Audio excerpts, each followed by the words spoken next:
The William W. Hay Railroad Seminar Series is sponsored by the National University Rail Center here at the University of Illinois at Urbana-Champaign. And on behalf of all of us, we thank the US DOT for their ongoing support. It is greatly appreciated by those of us here on campus, as well as those participating via the internet. Let me welcome those of you who are joining us online today. This includes representatives from Kimikata Rail Consulting, the Volpe Center, Fuduzel, Parsons, Benesh and Associates, AECOM, the Federal Railroad Administration, Jacobs Engineering, University of Maryland, TUV Rail Sciences, H.W. Lochner, LTK Engineering, Vost Alpine Nortrack, Sharma and Associates, Hanson Professional Services, Mott McDonald, Railstar Engineering, Patrick Engineering, Metra, and the Illinois Department of Transportation, as well as a number of other individuals. We're very glad that you could join us. And for those of you who are joining us either via online or here in person, if you would like to receive PDHs for your participation, please send Emma Ehrenhardt an email with your information as described in the email announcement for this seminar. The North American railroad industry is actively embracing new technologies to improve safety, efficiency, productivity, and customer service. This technology development is being undertaken by a broad set of players, including individual railroads, the Association of American Railroads, railroad suppliers, US DOT, and other agencies, rail customers, and the academic community. Our speaker today will discuss R&D on various technology innovations conducted by AAR to further improve rolling stock maintenance, freight car inspection, rolling stock component design and materials, and the wheel rail interface design and management. We're very fortunate to have as our speaker today Mr. Semih Kalay. He has been at the forefront of railroad R&D for at least 20 years, not only in North America but worldwide. Mr. Kalay is Senior Vice President Technology at the Transportation Technology Center, which is the subsidiary, a subsidiary of the AAR. He completed his BS at Istanbul Technical University and his MS at Tennessee Tech University, both of these in mechanical engineering. He worked as an advanced mechanical design engineer for 5 years before beginning his railroad career in 1981 when he joined the research staff at the AAR's Chicago Technical Center. And that's where I first met him. I was working at the Washington Technical Center a few years later, as when I joined, and I remember being on telecons with Semih before I'd actually met him in person. Mr. Kalay's current responsibilities include management of the North American Strategic Railway Research Program, as well as technical support and oversight of AAR's Technical Standards and Inspection and TTCI's PTC business unit. As I mentioned, he's an international leader, and he serves as the North American member of the Organizing Committee for the World Congress on Railway Research. He also represents the USA on the International Heavy Haul Association Board and the International Wheelset Congress Technical Committee. Mr. Kalay has authored more than 250 professional articles and technical reports and given presentations at hundreds of professional forums nationwide and internationally. Please join me in welcoming our speaker today, Mr. Semih Kalay, who will present the William W. Hay Railroad Engineering Seminar entitled An Overview of AAR Railway Research and Technology Innovation.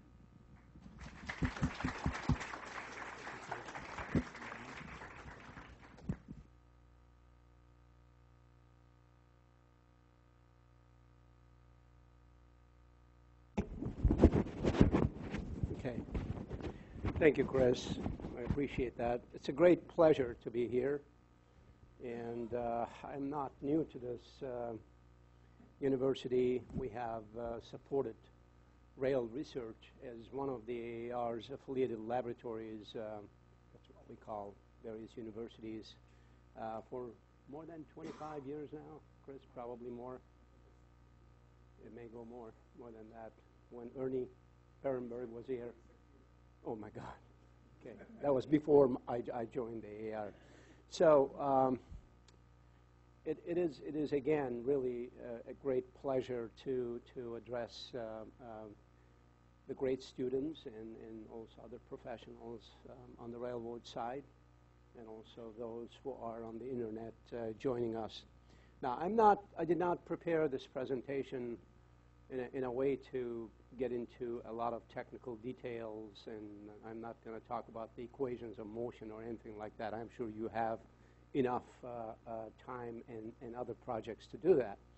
I'm going to give you an overview of what the railroads are doing currently as far as various technologies and how they're implementing them. And this is a rail technology renaissance. And I've been in the forefront of this over the last 30 years. It's going to be 35 shortly.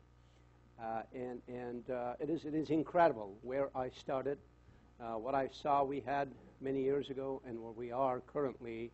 It is just unbelievable, both on the analysis, modeling, and also in the experimentation area. We made great strides. And you will see some of the curves, some of the plots I'll show you as far as what we've accomplished on the technology side and also on the safety side, which is a paramount importance to the railroads. Okay, just a little bit of overview of what we are. And this may be a couple of years old, but we're a very big industry. $80 billion only in the U.S.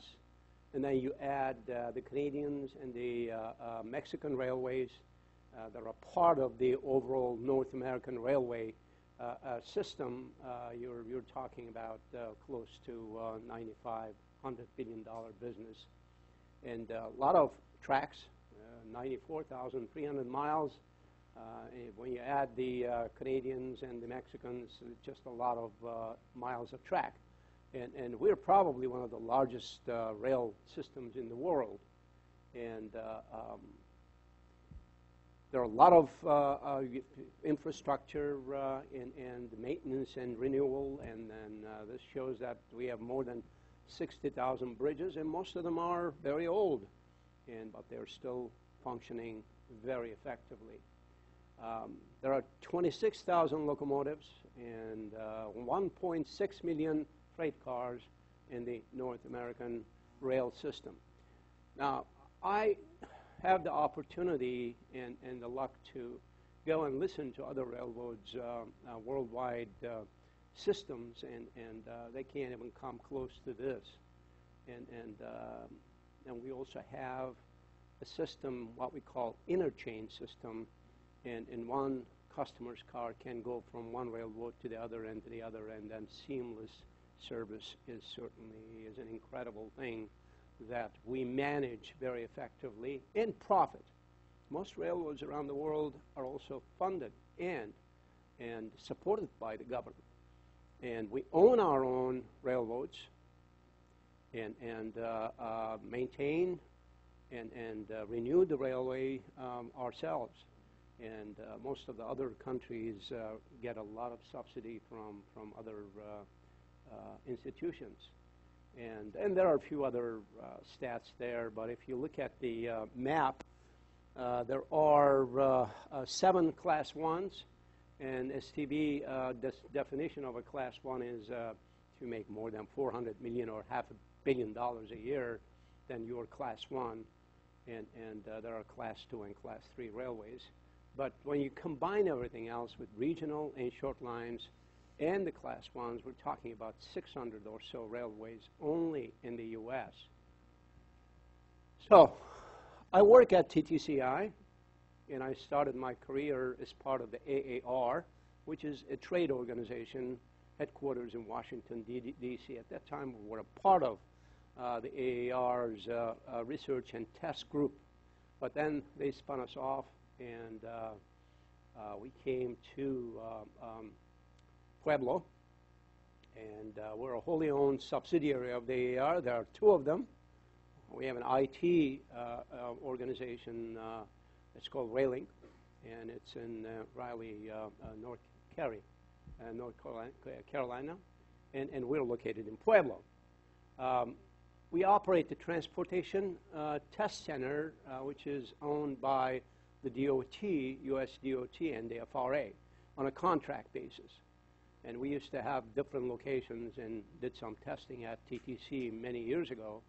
But the government then gave us the opportunity to manage the property at TTC, and we've been doing that for more than 2 decades now. And our focus is research, development, testing, and also training. 52 square miles of tracks and 48 mile, well, the property is 52 square miles, but the tracks are 48. And we have full-size laboratories. I know some of Chris's students visited TTCI, and you saw the facility, TTC, and it's an incredible facility, and it's one of the biggest facilities and best facilities in the world. Okay, I'm just going to jump into the research program here, and if you have any other questions regarding our company and our management, you can certainly contact me or ask Chris to take any questions. Strategic research program is one of the things we do at TTC, and we've been doing that for more than 35 years now, and major focus really is safety, efficiency, and productivity. And these are all big words, but they are all interconnected. You know, you can't run a reliable railroad if you're not maintaining safety. You cannot run a railroad if you're not making money. And there was a time that railroads really didn't make a lot of money, and they were not able to invest into the property and tracks and infrastructure and the cars, and there were a lot of safety issues. But we've overcome that, and things are really moving extremely well. Now, I'm not going to read all this stuff. There are 13 major strategic initiatives, like track research, like bridges, like improved car performance, and these are all very, very important areas. And there are a number of other projects under each initiative. And our project count is not in the hundreds. Try to limit that to below 30. And depending on the funding level, it goes from 25 to 30. And that's just more than enough to make a big impact. These are focused research projects. And we go through a very detailed cost-benefit analysis to make sure there is a return on investment by the railways. Otherwise, they will not approve a given project. There are a number of safety-related projects, and I categorize them on this one, on this slide. Improved car components, train condition monitoring, track integrity monitoring, and so on and so forth. And I'll touch base with some of these projects throughout this presentation. Now, this is the safety trend over the last, from 1980 to 2015. And these are derailments per million train miles. They're normalized. And there's 82% decrease since 1980 and 44% since 2000. Now, this is an incredible accomplishment. And if you go and look at this number before the Staggers Act, and that is when the railroads were not regulated economically after this, and they were able to make profit and then invest into their property, and then the safety started improving. The derailment count is coming down. It's very difficult to go down to zero, obviously, but we're making a great progress, and technology really had a major, major role since 2005, since the railroads pledged to focus on technology roadmap for the entire industry, and you'll see some of the reasons for that. Now, this bubble chart is what we call a technology-driven train inspection. Now, a lot of people think that railroading is an old, ancient, and non-technical area. And I hear that from a lot of non-railroad people, whether they are technical or not. But we are using lasers. We're using high-speed video cameras. We're using some of the best and most advanced technology to inspect, monitor the performance and condition of the cars that are operating on the railroad. Wayside condition detection systems, wayside performance detection systems, and then machine vision systems over the last 5 or so years that we have been working on, and I'll show you some examples of that. Automated inspection of structural components. And what that means is you have these high-speed video cameras embedded in the track, and they're looking up with lighting and everything else, obviously, and looking at the components and their condition. Things are missing there, they're broken. You know, think about doing that as a car repairman or inspection person at 2 o'clock in the morning at minus 20-degree temperature. There is no way you can do that, okay? Well, first of all, then nobody will let you lie down on the rail, between the rails and look up. Anyway, so there are very difficult things that now we are automating. And I'll also talk about the difficulties. Everybody can take a photograph, right? But you got to teach the machine as to what it is looking at and also what is missing. And we've got so many different types of designs, it is very difficult to automate everything. But that is happening slowly but surely. Now, when I was a research engineer at the Chicago Technical Center, I got involved with this particular project. Actually, I managed it, what we call wheel impact load detectors.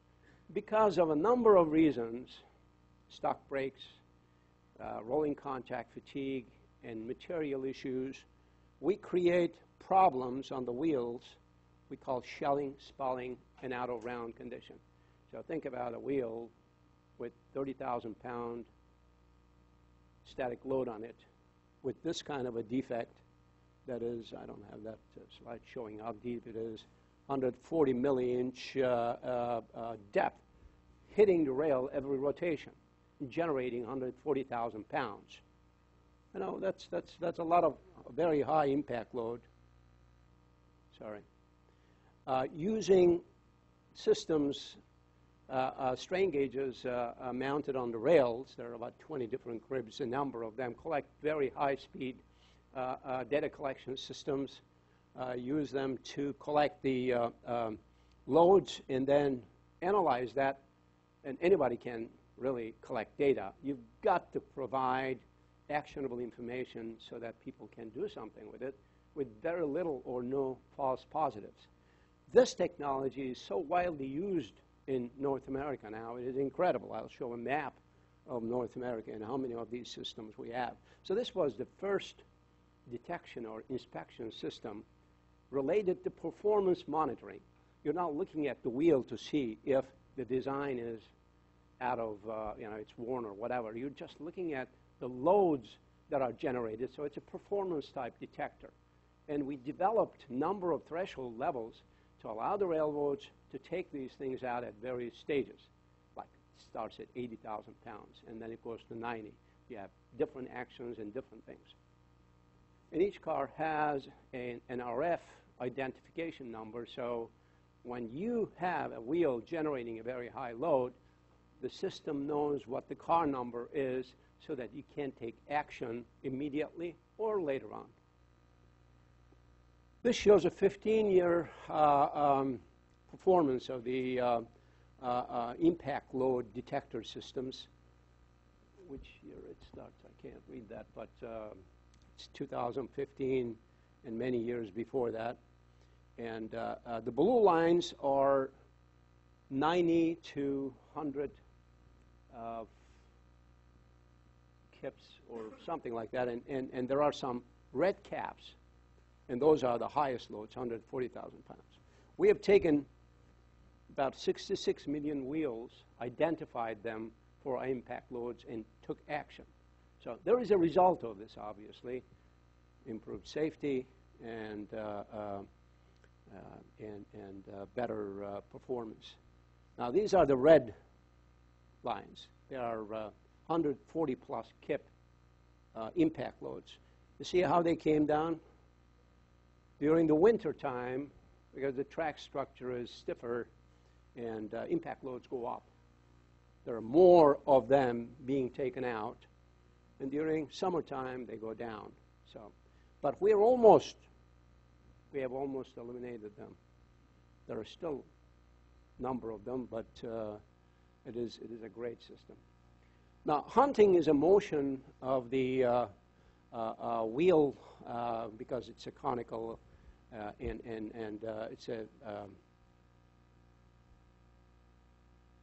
it connects both wheels, and there is a certain frequency, kinematic frequency, at which the truck wheel sets start hunting, going lateral in a very severe lateral motion. And now we have detector systems that identify such car performance and then send an alarm to the owner to take action. Hey, there is something wrong with this car. If you saw a hunting car, just like a shimmy, it used to happen in certain light axle conditions on trucks and other trailers you may see on the highway. And when a rail car starts doing that, it kind of gets scary. But we can identify them using both strain gauge based and optical detection systems. And there are a number of them in revenue service the railroads are using to identify these cars. And there has to be rules.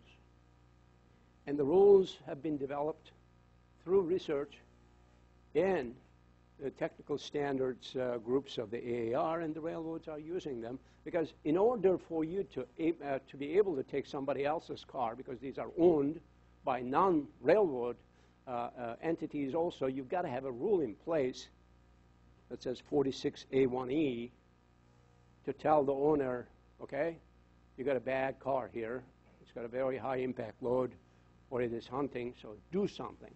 Otherwise, you couldn't touch it. But that's why you need standards and rules. And here we go. This is another interesting project many years ago we started. It's called crack wheel detection system. And the concept on the left-hand side and prototype on the right-hand side several years ago.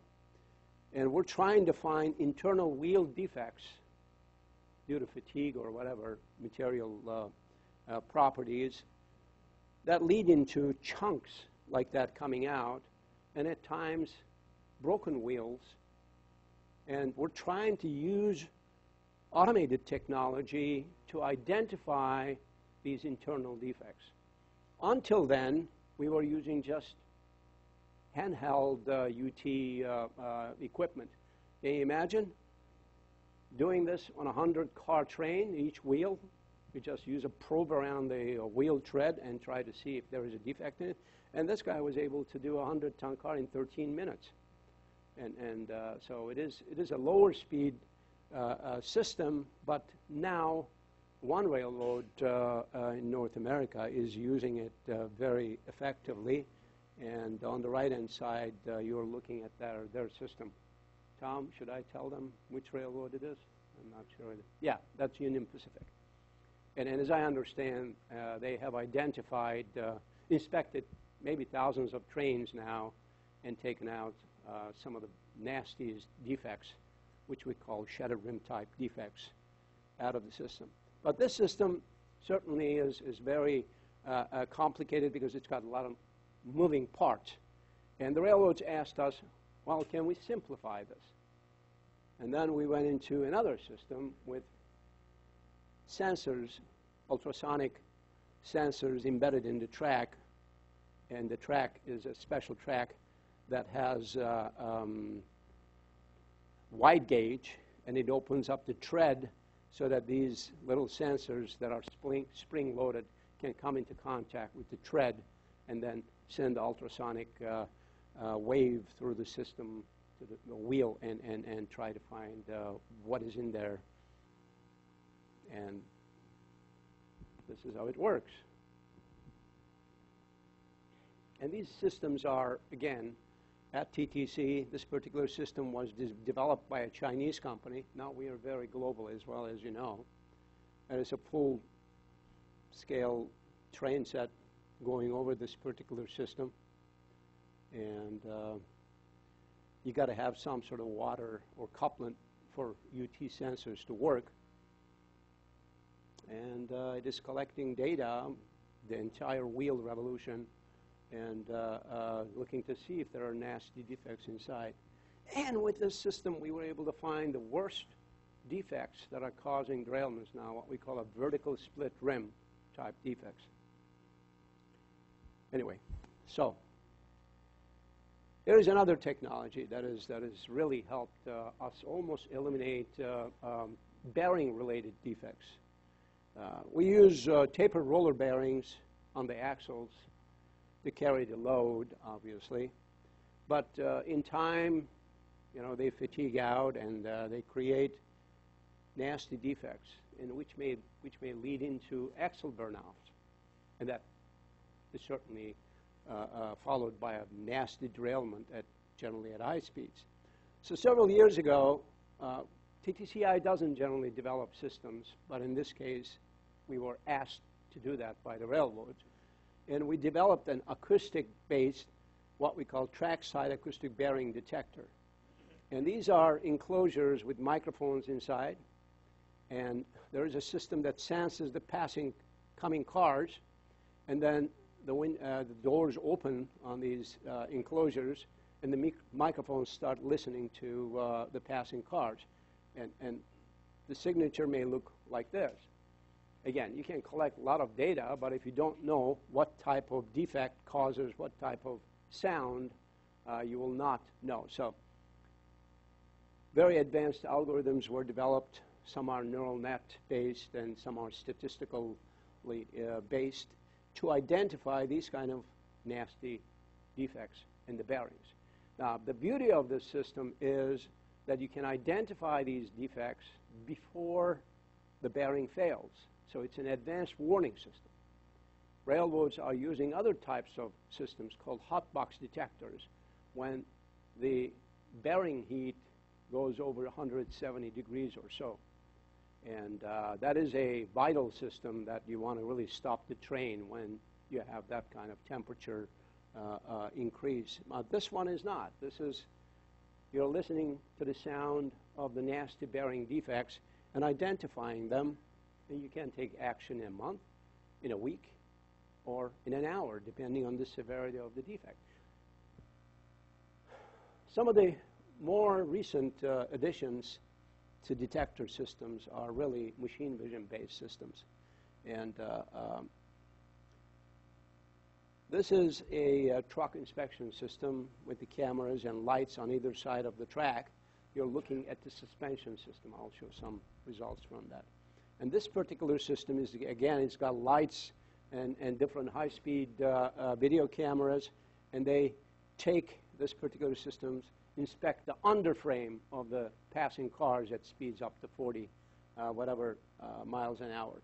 You look at this guy, this is what you see if you are looking up between the cars.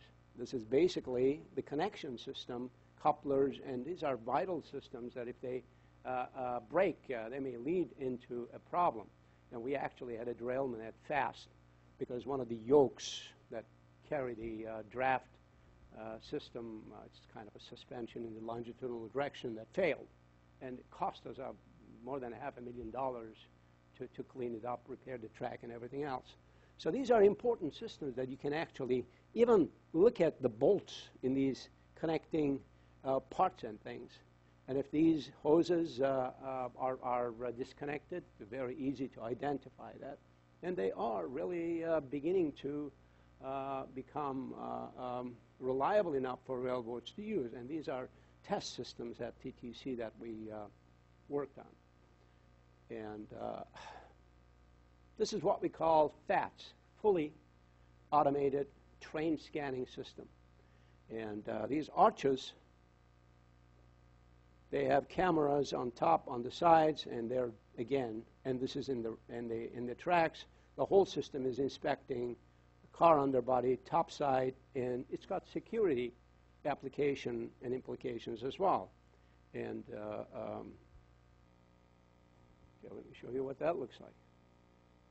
This is not a UFO, obviously. And some people, when they see these lights out in nowhere, you know, all kinds of lights going on, look at that. And this is at TTC. So this system has been, you know, it's like a scanning system. When the car is going at 40 miles an hour, you're looking at the bottom, the sides, the top of the car, and see what is there. And again, this guy is looking at the truck components: broken springs, missing bolts, and missing wedges, and so on and so forth. And we're just getting ready to install one of these systems with support from FRA at CSX. Wheel profiles. They wear, and there are certain condemning limits. And this particular laser and high-speed video system is able to take images like this and identify whether they're worn or not, whether you should do anything or not, whether you should replace them. This is the brake shoe. Tread braking systems, it's important. This part can wear out to nothing, and you really need to stop the train, and you need these components. So, and these are being utilized currently by the railroads. And what else? Well, we're looking at the more advanced systems. These are locomotive underframe inspection systems, and mostly thermal scanners to look up and see if you can find traction motors. They may be locked and heated up. And locomotives are very expensive. Obviously, if they derail, that's a big deal. So this system will be able to do that when we finish the project. Now, all of the images taken by these machine vision systems you've seen are really two-dimensional picture-taking things. And we're now looking at a system, 3D machine system from China, that has 3D capabilities, okay? And certain components are really not flat, obviously, in angles and things like brake beams. And you need a 3D capability to see what the condition of some of the components are. And we believe this system will be very good shortly. Now, we don't always just play with these systems at TTC. Our customers expect us to harden up these systems, develop the algorithms, working with the suppliers, detection and analysis algorithms, and then take them to revenue service. And here is one, pretty close to that arch system you saw previously, right? And installed on one of the railroads, looking at the top, the sides, the bottom, and they're beginning to use this. And this is a lot of added safety and efficiency that you can identify problems. Now this shows the detector systems currently installed on various railroads and in the U.S., Canada. All these green ones are wheel impact load detectors because they have been around. That's a much mature technology than some of the other ones. In Mexico, and the red ones are trackside acoustic bearing detection systems. Now you don't see many machine vision systems yet because they're just beginning to be implemented. And all this data taken from these detectors need to be sent to a central data management system. Now, TTCI developed a system called Interus. And from carrier's wayside system, you identify the car, raw data goes into Interus, it's analyzed, and the stress state, like wheel impact loads, are identified and sent to our sister IT company, and that sends alerts and alarms to both the carriers and the car owners. Now, this is an incredibly sophisticated and productive system. Now, nobody has this kind of a system anywhere in the world because they don't have this particular element. You need to be able to identify the cars in order to be able to store them in a national database. So this is an incredibly powerful system that you can even get an alert for one of your cars, assume that you're a car owner, on your telephone. It says, this car is giving you this problem and you want to take action. or you can look at them later on and do statistical analysis and everything else. And the data certainly is well cleaned up so that you don't have false alarms. Now, big data is one area I'm sure you all are aware of. And everybody's talking about big data, and we're going to do big data analysis, algorithms, and analytics, and all that. We've been doing this for some time. Now, you're talking about 470 million records per month are coming into this Interis system, and from various detectors. And you send all this information outgoing to carriers, private car owners, even component manufacturers are receiving or subscribing to this system to get data about how well their suspension system or trucks are doing. And 1.7 million vehicles monitored, and a lot of data feeds. And one thing that is needed here is certainly composite alarms, and we are also working on that.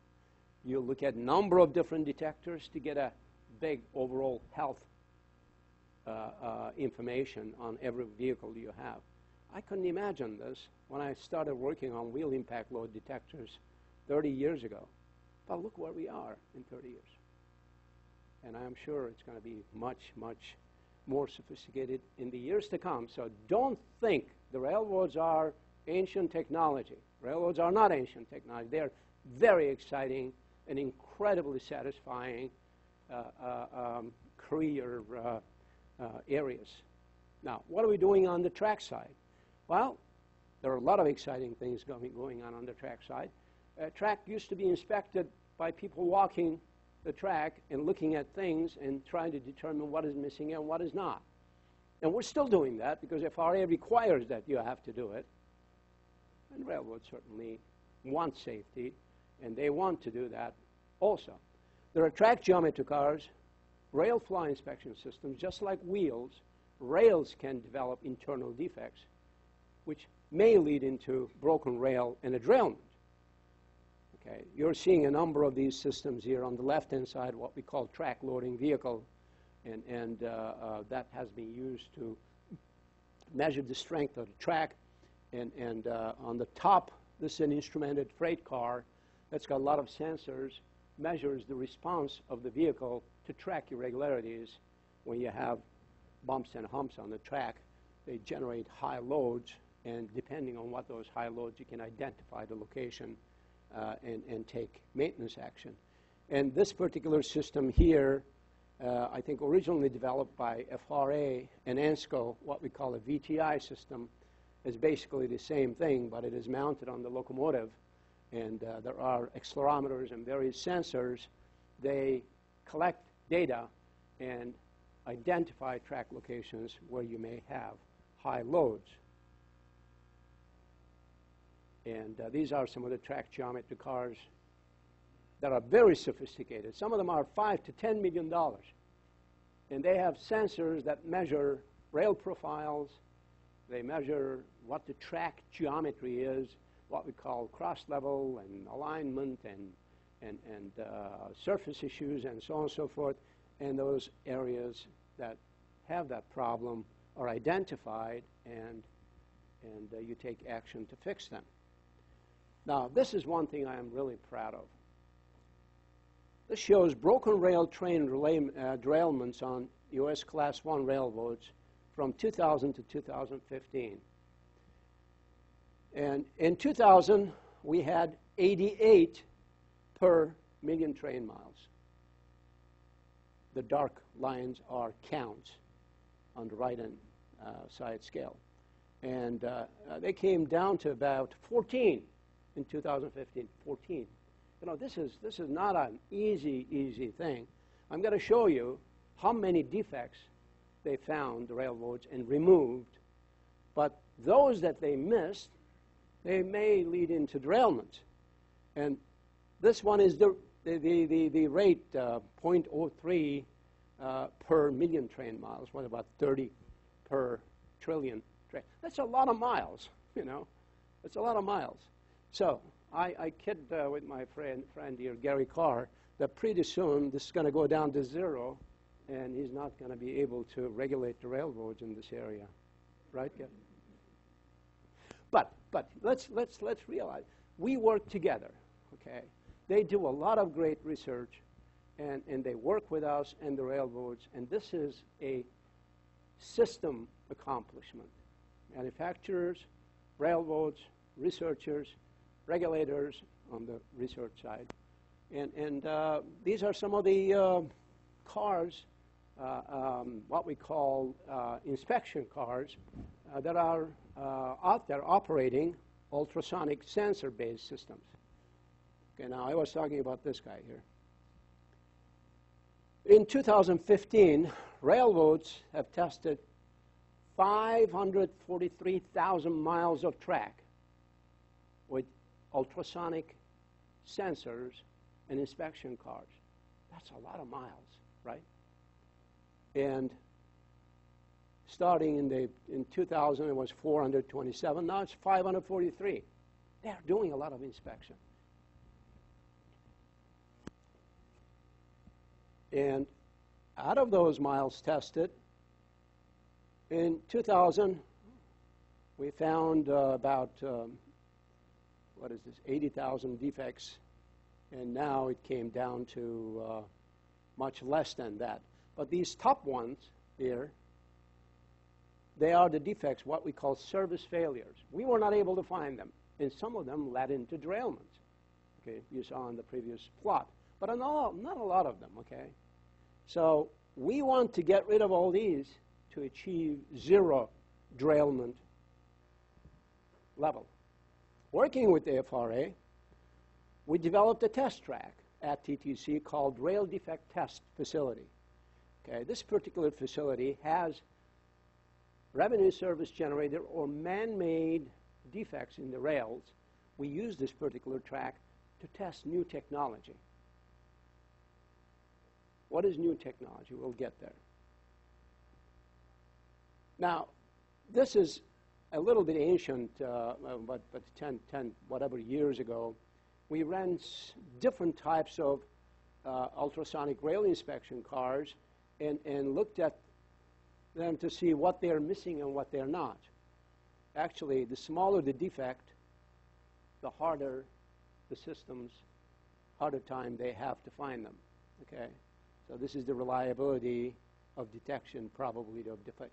The bigger the defect, 100% of the cross-section in this case, well, you find them all. I mean, it's easy to find them. But if it's smaller, you're not able to find them. And these are some of the nasty defects that you can get, and we have still difficulty finding them.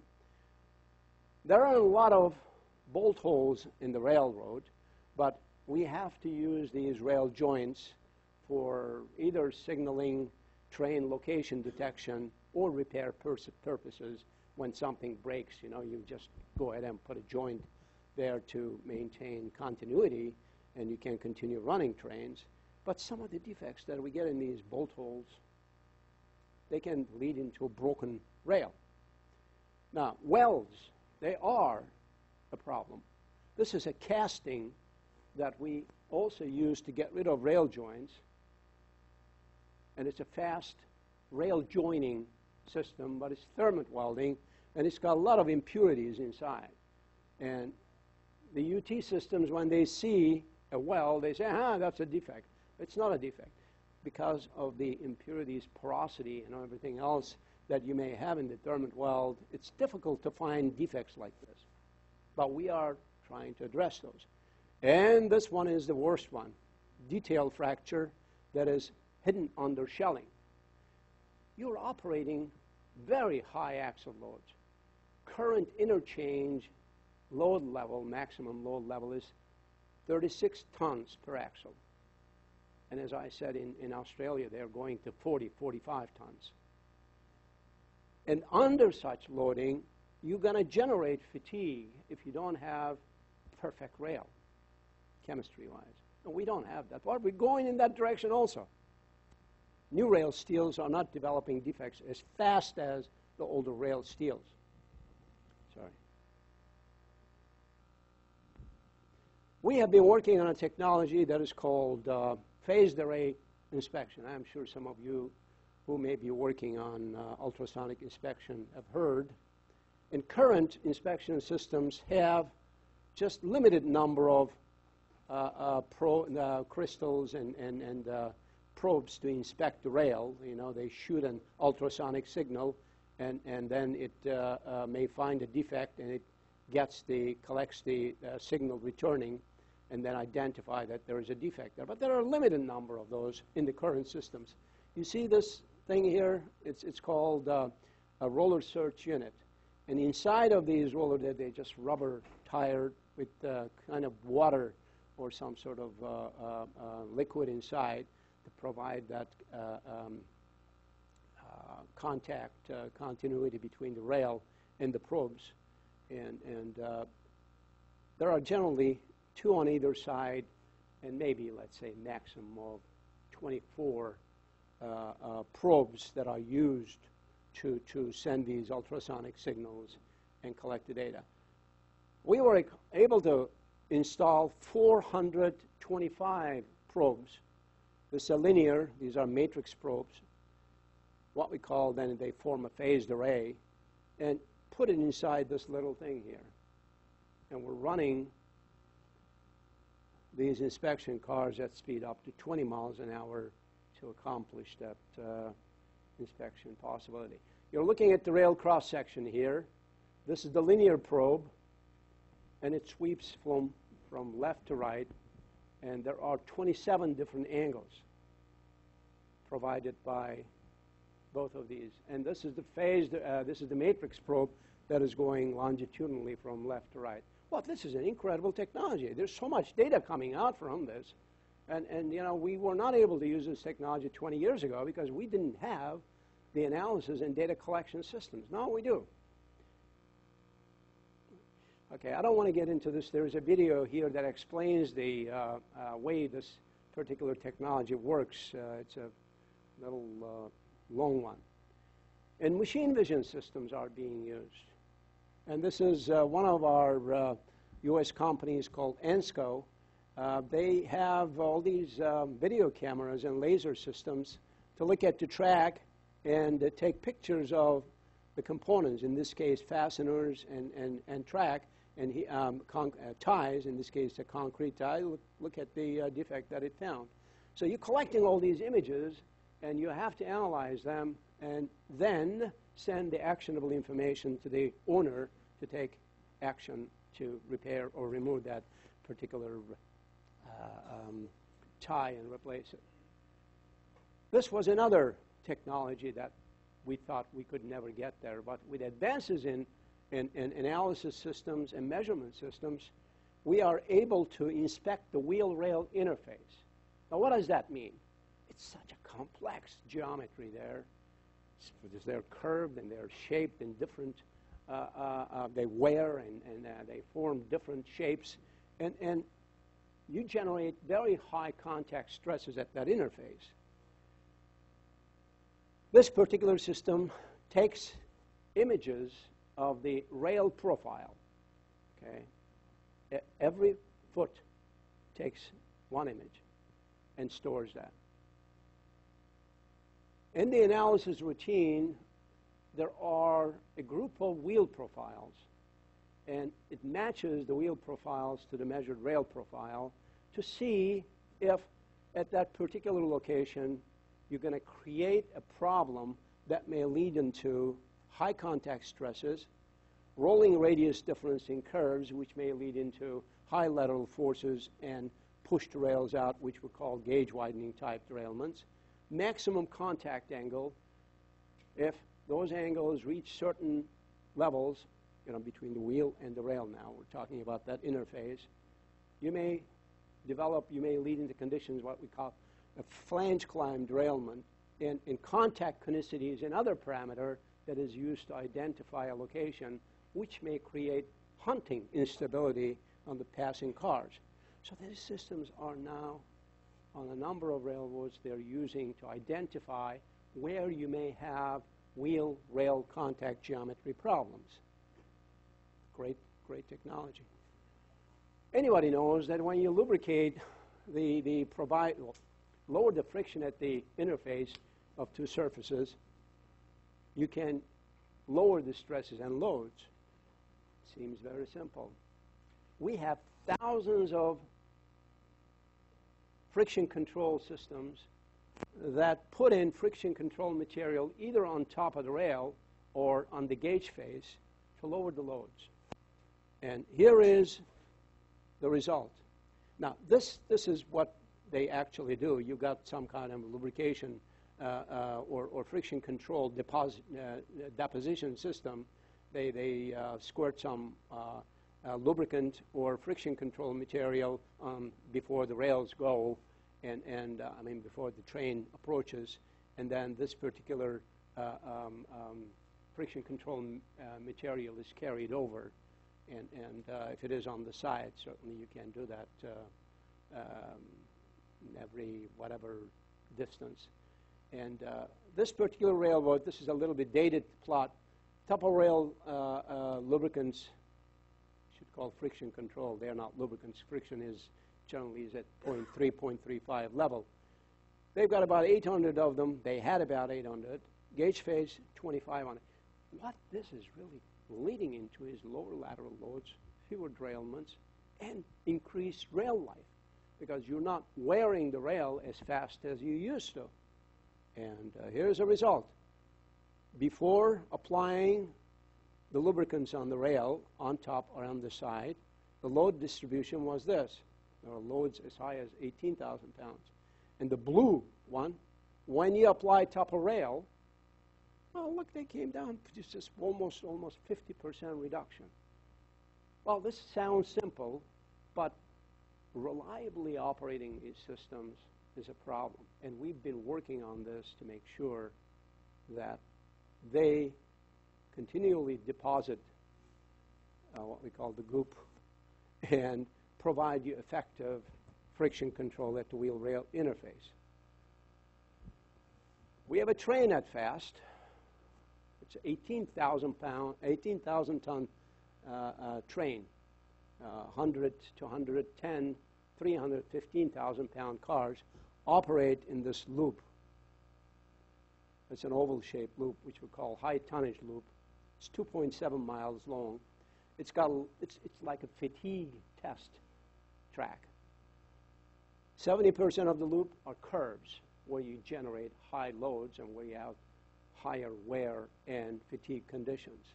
There are a number of special track work components, turnouts, and several bridges. We run this train, which is loaned by the railroads, including the locomotives, around this loop 120 times or so per night. And we collect performance data on various track components. And it has been an incredibly useful test program in terms of testing and evaluation of new and untested track components and maintenance procedures. One example, there are new rail steels that we installed in 2014. These are all state-of-the-art rails coming from all over the world. And they are tested at FAST, at TTCI. And we look at how they are performing in terms of wear and fatigue. These rails have not developed any internal defects. That's incredible. The first rail that we put in about 25 years ago, they lasted about a month or so under this big train, because this is 315,000 pound car, because these are not interchange loads. We call it Facility for Accelerated Service Testing, which means that we're applying a lot of load. Railroads are not operating at 39-ton axle loads. We are, in order to accelerate the wear and tear. These particular rail steels are so clean and they're made so well. They will develop fatigue defects. I mean, that's steel, right? But 500 MGTs, there's still no defects. So we're just getting ready to go into the next section. We tell all these suppliers every 4 or 5 years, bring on more new rail steels, encourage them, participate in this program, and they love it. Well, it's free. Railroads are paying for it, first of all. But it also gives them a data point when they want to sell their rails. Has been incredibly successful. Some of the rails now are providing 50% less wear because of the high performance that we're seeing. And I told you, we have bridges. You see these bridges here? This one is 112 years old. This one is 96 years old. They were taken out of the railway, and we said, don't throw them away. We'll test them at TTC for fatigue and other stuff. We're looking at new fatigue assessment methodologies. Some of you probably run into this, fitness for service assessment. And apparently it was used on the aircraft area that's still being used, but developed by the British many years ago. And we're trying to renew the ARIMA bridge fatigue analysis guidelines. And that shows that, hey, you don't have to throw this away. This particular span generated another 1,500 MGTs. That's a 10 years, maybe more than 10 years on some railroads, which means that you can get more asset life out of a fixed system, infrastructure component. They are very costly. And you saw on the first slide I showed, there are 60,000 of them out there. You cannot move them or replace them fast enough if you really wanted a brand new gold-plated railroad, okay? And it's not cost effective. And you can develop cost-effective life extension procedures and analysis methods to extend the lives of these bridges. And in this case, the major focus here is really developing this fatigue life assessment technology. And repairs. How do you repair various components? And railroads learn and implement some of the things that we do under the direction of all the bridge chief engineers. We don't do all this stuff and tell the railroads what to do, okay? They are a part of the entire research program. The research on bridges is run and directed by all the chief engineers in North America, bridge chief engineers. And we not only test stuff at TTC, but we also go to Revenue Service. One at UP, one at NS, this West Virginia area, and one in Canada. We're testing some of these rails and new components and see how well they do under 286 gauge operations. Has been extremely, extremely successful. And railroads love this stuff because this is their bread and butter they're using out there, and the information is coming to them directly to see, okay, this is the performance of the rail steels that we or you agreed to test. And that's a great, and if there are problems with those components, they know that ahead of time. Okay, I'm getting close to the end. Rolling contact fatigue. We lowered the wear, almost retarded or eliminated, I'm not going to say eliminated, internal fatigue defects on the rails. But there is a new failure mode that came up. It's called rolling contact fatigue. And you're creating nasty defects like this on the rail surface and nasty defects like this on the rail, on the wheel tread. When the Europeans or the Asians see this stuff, they can't believe that we're operating the railroads with these wheels. Well, I mean, they're not really a safety problem. They generate high loads, and we know how to take them out. But the root cause analysis to eliminate this problem is very difficult. Okay? And in order to deal with these problems, there is very high and intense, high level and intensive research going on. And we built a rolling contact fatigue simulator with help from our FRA friends that can simulate the wheel-rail interface creep forces, in this case T over N, that is the longitudinal lateral creep force combination, the resultant, well, most of you know this particular shakedown diagram. We're trying to see if Johnson's shakedown diagram is really applicable to some of the new wheel and rail steels. This is the maximum contact pressure divided by the shear strength, and this is the traction ratio. In this case, we're looking at the high rail lead axle, low rail lead axle, which sees most of the damage. This relates to a 4-degree curve that relates to 10-degree curve. Okay, you've got various zones. If you're above this, then you get surface damage, wear, or other types of defects, and you want to be really underneath this. Now we're looking at combination of, these are Class C and low strength rail steel, different wheel rail steel combinations. Class C is a 360 Bernal rail. Class D, that is just being implemented, it's a harder rail steel, and looking at the effects of that wheel running on a harder rail steel.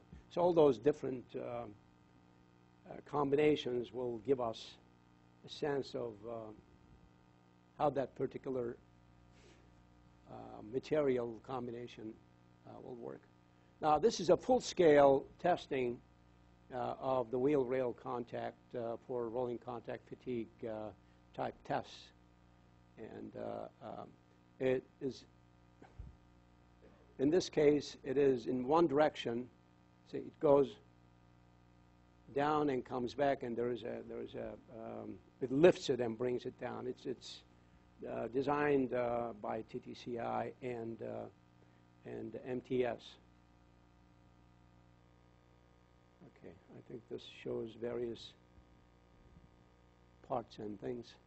It's got a table that reciprocates, and it's on various actuator, and there's obviously lubrication in between. And the wheel set is held in position, but it's got torque motors that allows it to go back and forth. Goes back, lifted up, brought down, and so on and so forth. So you can actually test how much wear you're getting on many hundreds of thousands of cycles and so on and so forth. It's a very impressive system that TTCI built to simulate that. So what are the future opportunities on rail? Very exciting for the new railroad engineers and students and researchers. Machine vision detection of condition changes. Machine vision system still needs more work, more research, and development of history, time history of measurements, so that you can identify what is wearing and what is happening to various components. Onboard car health inspection systems. We're using wayside sensors to inspect various cars' component condition. Now, in this case, some suppliers, including my friends at Amstead Ionics, they have certain embedded sensors, and they can actually monitor the condition of the bearing heat and other types of components to get a sense of what is happening in there. But it's the analysis of the data apparently takes quite a bit of work. Drone inspection, robotic inspection. And some of the railroads are beginning to use high performance drones. We have a license actually at TTC now, but it's taken us quite a long time to convince the FAA that we are this FRA-owned facility, and we should be allowed to run the drones for research purposes. But we finally got it, but it took us more than a year to get it. But BNSF is in the forefront of drone inspection, and some of these drones are operating and running, flying 4 to 5 to 6 hours at a time. But again, everybody can take pictures. Now, you got to tell the system that is taking all these pictures to see first what they're looking at and what is wrong with that particular component. That's whether that's bridge or track, or I mean, it's incredible some of the things you can do with the drone inspection now. Derailment investigation, and you can look at the condition of some of the locomotives and trains that are operating all over the system. So it's big deal. Big data analysis. All this data is going to be coming from all over the place. How are we going to store this? What we're going to keep? What we're going to throw away? Analysis for actionable information. That is very essential. Advanced rail fly inspection systems. Phased array is a good start. Several years ago, we started a laser-based ultrasonic inspection system, which also provides inspection capability for the rail base. We were not able to make it work fully. It was not that reliable. It worked in the laboratory and low speed, but it had problems. That is now being produced by a Chinese company under license from one of the U.S. IP holders, and we're helping them. And that's going to come in probably in the next 5 years, and it'll be able to inspect the entire cross-section of the rail using actual lasers. Rail surface condition inspection is a big problem. We said RCF, we want to prevent it, but you have to be able to detect the severity of RCF so that you can take action. You can identify the locations for grinding to get rid of them, because when you have surface problems, you may degrade your ultrasonic inspection capability, which is essential for safe operations. So we're looking at some of these particular RCF measurement systems. Most of them identify the density and severity of the RCF, but they can't measure the depth of it. Okay? In order to be able to grind the rail to get rid of those nasty things, you have to know how deep it is. Otherwise, you keep going back and forth, and 1 run, and 2 run, and 5 runs, and there is still RCF there. So that is essential. That is something we're working. Rail longitudinal stress measurement. Continuously welded rail with heat.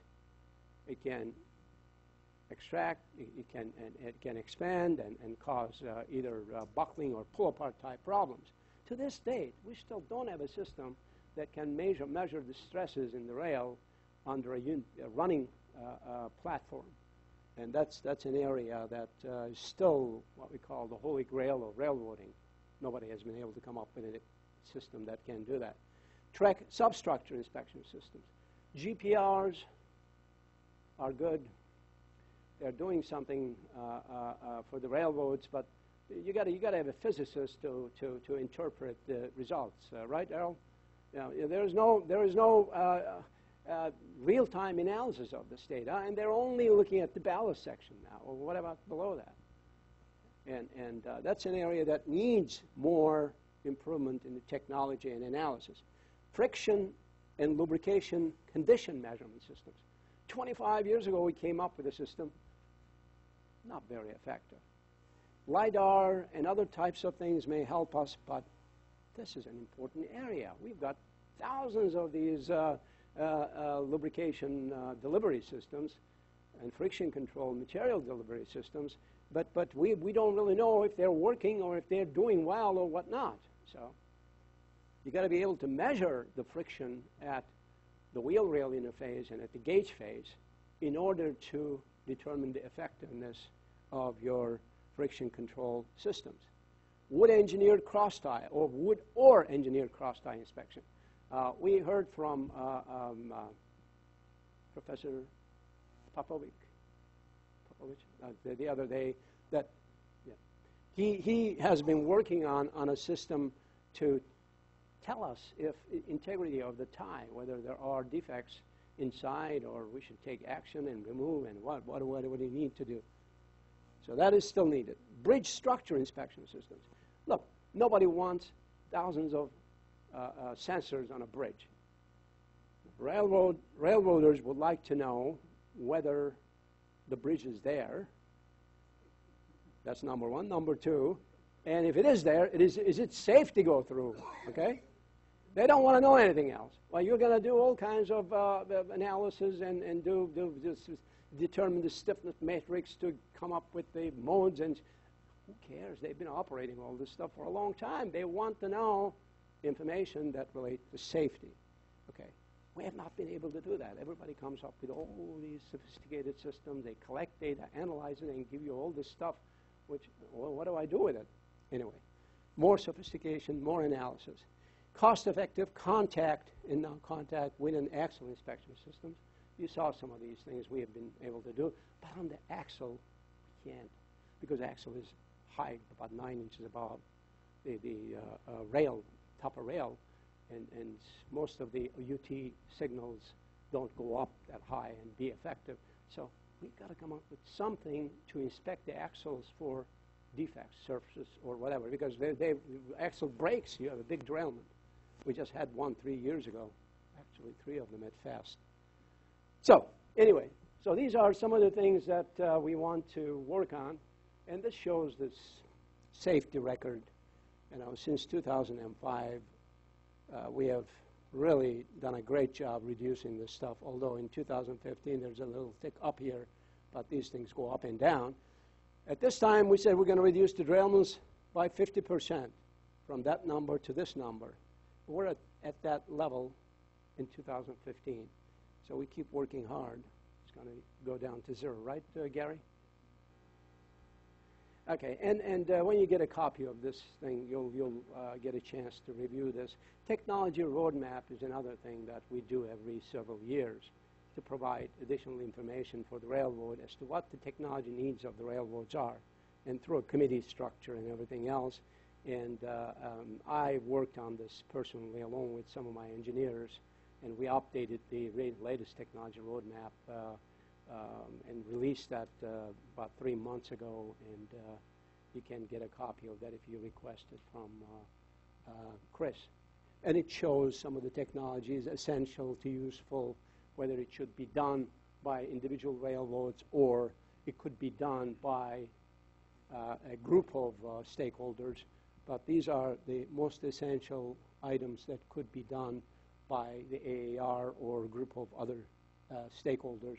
Still, these are technology directions. They are not specific technologies. We still want to reduce the accidents, automated health monitoring systems. This kind of came in, improved vehicle track interaction, and that is one of the top priority research. On the track area, we've got more of them. And this one really shows the phases of research and how long it takes. And you got most of our research, 90% of them really, are innovation with incremental or step change initiatives that are included in this. And actually, this should be something else. But anyway, and 10% of the projects, which take probably much longer time, that provide really, that are game changers. So we need a combination of these things. We should not throw away those projects that are difficult to get results from, but they could really change the game. And those are the projects that are important to include in this. And railroads are businesses, and they have to get some return from their investment. So some of the other projects that are short-term and they provide benefits within the 3 to 5 years are important. So we try to maintain this particular balance here, and some of the projects that are done at our affiliated laboratories are certainly in that category up here, because they are technologies that are not being used by railroads, and they may exist elsewhere, and they are more game changer type projects. Okay, that pretty much concludes my presentation. And I'm not sure if we have any. Oh my God, it's 1:30. Sorry about that. No, thank you. Thank you. I'm happy to see that a lot of people stayed, and thank you for that. And if there are any questions, I'd be happy to answer. Yeah, by all means, if we have some questions.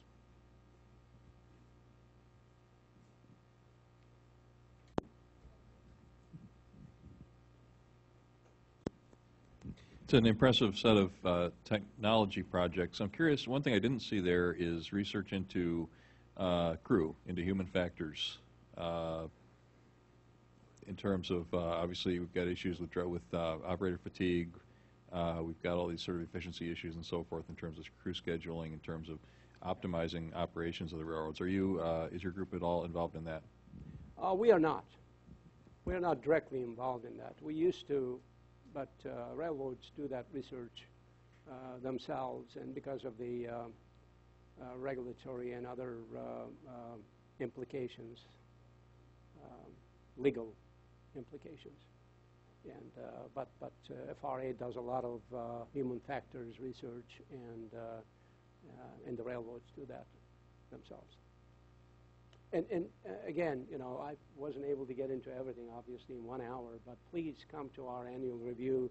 Chris brings a number of students and faculty every year, and next meeting is going to be in March 20, on March 20th and 21st, I think. And we do this on a day-and-a-half long technology review and demonstrations. Yeah, full day of presentations by all of Semih's researchers, and then a half-day track walk out at their test facility that you saw the photographs of, as well as some of the labs. You can go see and feel and touch some of these things after. You know, you all go through this death by PowerPoint, but we do that, and then we just take you out to the field and say, hey, this is not really imaginary, it is real. And we try to take the train out there. Right. Anything else?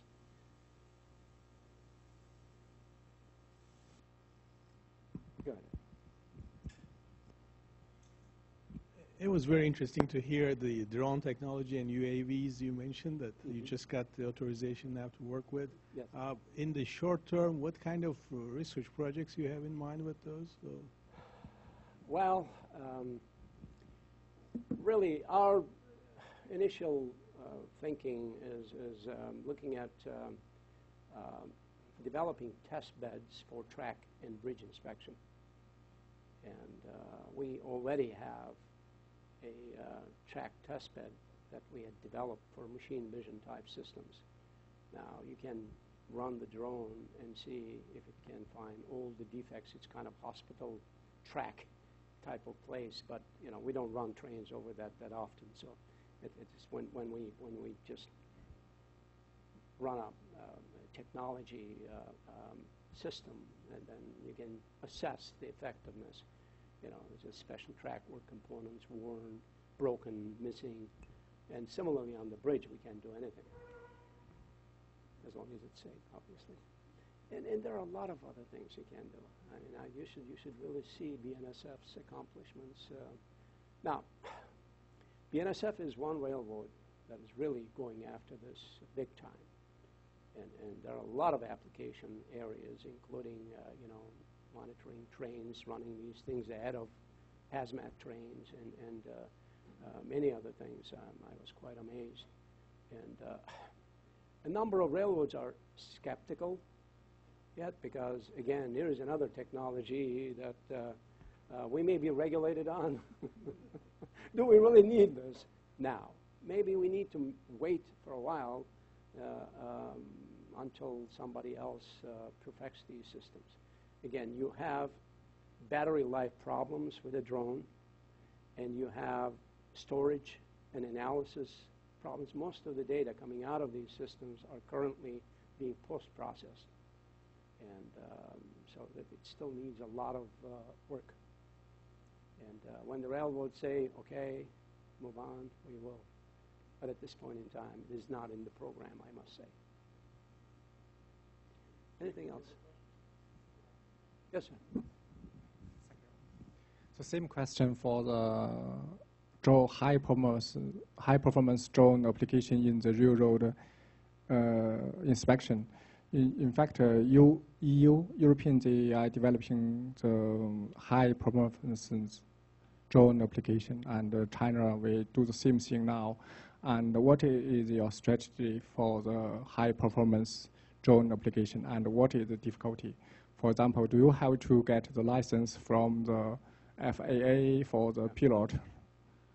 Yeah. Thank you. Yeah, our thoughts on high-performance drones and application areas. Again, the Europeans plan a lot of things, and putting them into actual action comes much later. And I know the Germans are using drones to prevent vandals from graffiti type things on their cars. They take pictures of those kids maybe putting graffiti on their, I mean, they're using them actually. But high performance, I'm not sure if that is going to happen right away, because we got a waiver from the FAA on only line of sight type inspections, 400 feet. Now, BNSF has apparently much higher level inspection capability, and because it's their properties, and they assure FAA that their operations are safe. So they are using high-performance drones, which cost $100,000 plus. So, and as I said, they operate 5 to 6 hours. They can fly that long. Okay, most of the other smaller ones, you're limited, and so you got to get that first FAA allowance in order to run high-performance stuff. In Europe, it's easier. You know, our facility is close to an airport. You know, you can't run these things at 2,000 feet or 5,000 feet, obviously. There are problems with that. But it's going to come, okay? It's going to come. Let's see how the technology is going to improve, the costs will come down, and capabilities will become available. So we, as researchers, are not in the business of drone manufacturing. Our business is really turning the drone information into actionable information, okay? And you can take pictures of, I saw these beautiful pictures the BNSF researchers showed. They've taken pictures of the mountains and prairies and everything else. It's great, but they're taking real data. They inspected 40 or 50 difficult to inspect bridges. And you need really high-performance bridges, because the drone must be able to look up when it is going underneath the bridge structure. You know, most of the stuff you're looking down, and you need light, you need safety, you need, you know, the system has to know what it is doing, where it is going. Otherwise, it's going to crash into something, right? So I'd like to know more about what high-performance drone systems the Europeans are using, but I think we are also using some high-performance systems currently. Anything else? Yes, sir.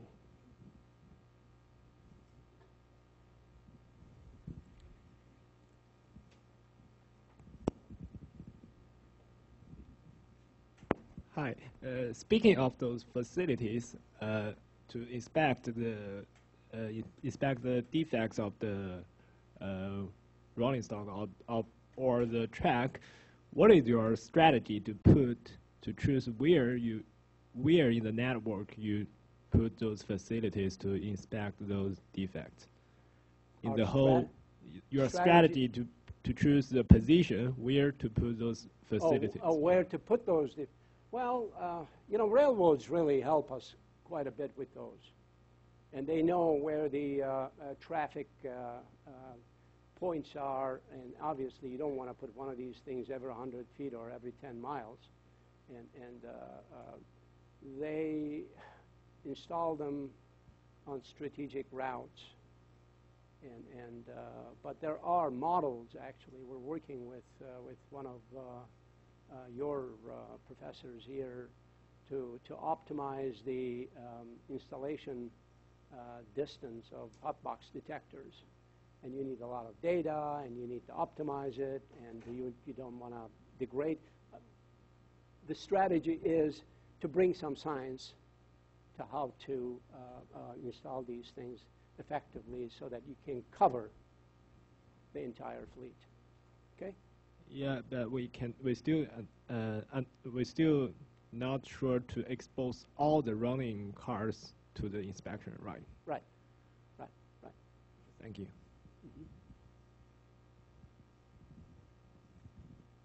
Hi. From your presentation, we learned about the inspection technology, but I still would like to know, is there any systematic or specific regulation for maintenance or replacement after you inspect the rolling stock? For example, this technology can inspect the missing bolts, like you have mentioned, but how about the hollow wheel? Do you have any specific regulation for that? Yes, see, one of the AAR functions is to develop recommended maintenance guidelines for equipment and also set certain limits for detector systems, for example. But these are not regulatory limits. FRA also has a lot of safety regulations and maintenance limits on track and also on the vehicle side, okay? And we also have that on the railroad side, but our limits are generally lower than the FRA's so that you don't get into that safety zone. But all these detectors, for example, wheel impact loads we talked about. Currently, railroads have actual rules in their interchange rule book that says at what component deterioration, like you're talking about hollow worn wheels. 4 millimeter hollow depth is currently the limit for removal of a wheel. If you can identify a wheel profile using one of those detectors that has more than 4 millimeter hollow depth, then you can take it out and replace it with a new one and then bill it to the owner. And there are a number of things like this. Wheel profiles, they have certain limits. You can't wear the flange or the tread more than so many inches, okay, depending on wheel diameter and all that. And any time you go over that, then you have to replace it. And there will be maintenance limits also. In other countries, they have wheel truing intervals, like they take the wheel and turn it every 200,000 kilometers. We don't have that in this country yet, okay, because we have a very complex system here. But it could get to that point. But at this point in time, when we find a wheel that is worn beyond the limits of what the railroads identify, in the 15/16th of an inch flange width, let's assume. If it is less than that, then you can remove that particular wheel. So there are rules and standards in place for maintenance and renewal. Okay, thanks. Now that's what makes our system the best system in the world, okay? And profitable. Not many railroads make a lot of money. We do. You saw that $77 billion revenue? Go ahead. I wanted to know if, with all the inspection systems, is there a central way you actively share the data with truck manufacturers and designers so that they can improve their design? Yes, yes. You know, one of the slides I showed, I didn't spend too much time on it, but you can't subscribe to a interest system, but you can only see your truck types. You can only see your cars, and you can't see everybody else's for other commercial advantages. So you can subscribe to it, and you can monitor the performance of your cars and components and wheels and everything else. That system works currently. It is in place. Manufacturers, car owners, railroads, they all have access to this big database. They can do advanced planning, or they can take action immediately to remove the component. We have a limit, 140,000 pound impact load. The railroad can take your wheel out at 140, replace it, and bill you, okay? Currently, they are not interchange rules. They're kind of recommended guidelines, the impact load levels. But there are different action levels, 80 kips, 90 kips, 140, up to 90 to 140, and above 140. Different actions are required or recommended.